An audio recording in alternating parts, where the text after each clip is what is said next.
এই বন্ধুরা, আমি হাওড়া থেকে মামনি তোমাদের নতুন একটা ভিডিও নিয়ে চলে এসেছি। তো আশা করছি তোমাদের ভিডিওটা ভালো লাগবে, খুব সুন্দর।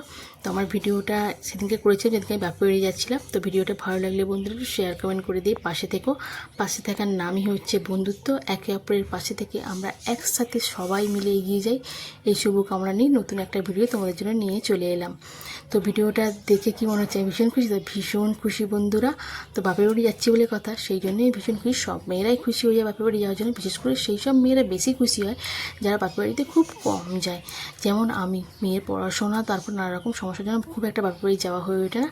তাই আমি ভীষণ খুশি বাপের বাড়ি যাচ্ছি। আর আমার বাপের বাড়ি যাওয়ার পথের যে রাস্তাটা, সেই রাস্তাটা অসাধারণ। তো সেটাই তোমাদের সঙ্গে শেয়ার করব। পুরো ভিডিও দেখতে থাকো, আশা করছি তোমাদের খুব ভালো লাগবে। তো বাপের যাওয়া মানেই হচ্ছে বাবা মায়ের আদর খাওয়া। বাবা মায়ের যে আদর, গেলেই বাবা মা জিজ্ঞেস করবে কী রে, কী খাবি, কী রান্না করব, কী আনবো। এই যে আদরটা, এটাই কিন্তু ভীষণ ভালো লাগে। আর আমি বাপের বাড়ি যাওয়ার পথে এই গঙ্গার ঘাটটা পড়ে। আর এই গঙ্গার ঘাটটা আমি গিয়ে যাওয়ার সময় যখনই যাই তখনই একটু দাঁড়াই। দেখো নৌকা ভর্তি লোক যাচ্ছে, অসাধারণ একটা দৃশ্য, তাই না বন্ধুরা? ভীষণ ভালো লাগে। আমি যখনই যাই তখনই দাঁড়াই। আর বাপের বাড়ি যাওয়ার পথে অন্য রাস্তাও আছে, হাই রোড দিয়ে গেলেই গঙ্গার ঘাটটা পড়ে না, কিন্তু আমরা এই গঙ্গার ঘাটটা দিয়ে যাই, কারণ এই রাস্তাটা আমার ভীষণ প্রিয় একটা রাস্তা। শুধু আমার নয়, আমার মেয়েরও, যেহেতু সে মামার বাড়ি যাচ্ছে। মামার বাড়ি তো অন্য রাস্তাতেও যাওয়া যায়, কিন্তু এই রাস্তায় যেতেও ভীষণ ভালোবাসে। এর কারণ এই রাস্তাটা ফাঁকা থাকে। আর তার থেকে বড় কথা হচ্ছে গঙ্গার ঘাট, আর চারপাশে গাছপালায় ভর্তি থাকে।